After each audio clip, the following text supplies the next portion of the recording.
16ই December কলকাতায় সর্বভারতীয় আর্য মহাসভার কার্যালয় উদ্বোধন করা হয়।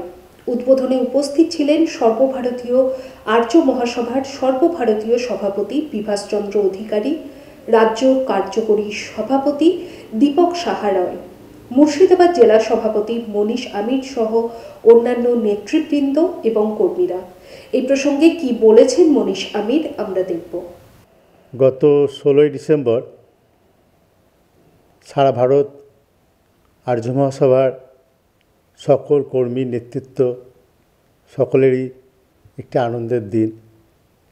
এই দিন কলকাতার মানিকতলায় ব্লাড ব্যাংকের উল্টো দিকে 220 বিবেকানন্দ রোডে সারা ভারত আর্য মহাসভার কলকাতা কার্যালয় উদ্বোধন হলো। উদ্বোধনে উপস্থিত ছিলেন সারা ভারত আর্য মহাসভার সর্বভারতীয় সভাপতি মাননীয় শ্রী বিভাসচন্দ্র অধিকারী মহাশয়, রাজ্যর কার্যকরী সভাপতি দীপক সাহা রায় মহাশয়, তার সাথে অনেক আরও গুণী ব্যক্তিরা ছিলেন। আমাদের বিভিন্ন কর্মী এবং নেতৃত্বের বহুদিনের আশা পূর্ণ হয়েছে এবং এই দিন উদ্বোধনে আমাদের সভাপতি মাননীয় বিভাসচন্দ্র অধিকারী মহাশয় যে বিশেষ বার্তা দিয়েছেন, আমাদের লড়াই মূলত অধর্মের বিরুদ্ধে।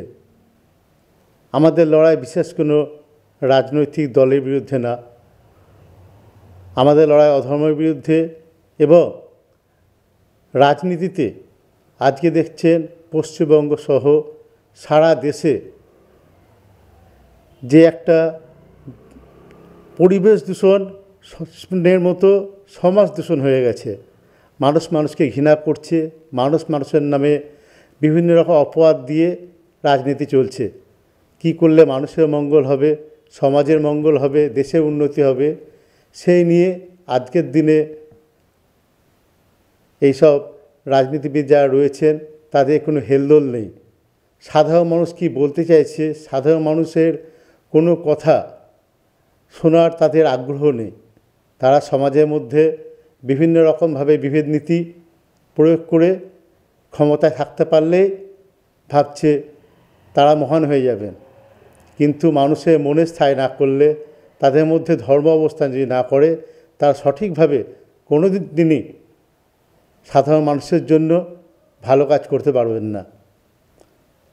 তো সেই কারণে আমাদের সর্বভারতীয় সভাপতি মাননীয় বিভাসচন্দ্র অধিকারী মহাশয় আমাদেরকে যে বিশেষ বার্তা দিয়েছেন, আর্য মহাসভা কেন এসছে, আজকে এই দল কেন করতে হয়েছে এবং আমাদের আগামী দিনের কি কর্মসূচি রয়েছে সে নিয়ে বিশেষ বার্তা দিতে বলেছেন। আমরা সারা জেলাব্যাপী মুর্শিদাবাদের জেলা সভাপতি হিসাবে সেই কর্মীদের কাছে আমরা বার্তা আমাদের পৌঁছে দিয়েছি এবং আমরা আগামী 2026 বিধানসভা নির্বাচনে অংশগ্রহণ করার ব্যাপারে আমাদের সমস্ত কর্মীদের সঙ্গে আলোচনা করছি এবং সেই নির্বাচনে কিভাবে মানুষের পাশে থাকা যায়, মানুষের উন্নতি করা যায়, সেই ব্যাপারে আমরা কর্মীদের নিয়ে আলোচনা করছি এবং খুব শীঘ্রই চেষ্টা করছি জানুয়ারি মাসেই একটা বহরমপুরে জেলা সমাবেশ করা। সেই আশা নিয়ে আমরা এগোচ্ছি। বাকি সাধারণ মানুষ ভালো বুঝবেন, জানবেন যে আর্য মহাসভায় কী কেন এসছেন। অবশ্যই আমরা আশা রাখব মানুষের সমর্থন পাব। Hospital and Diabetes Institute, a multi-specialty hospital with care for life.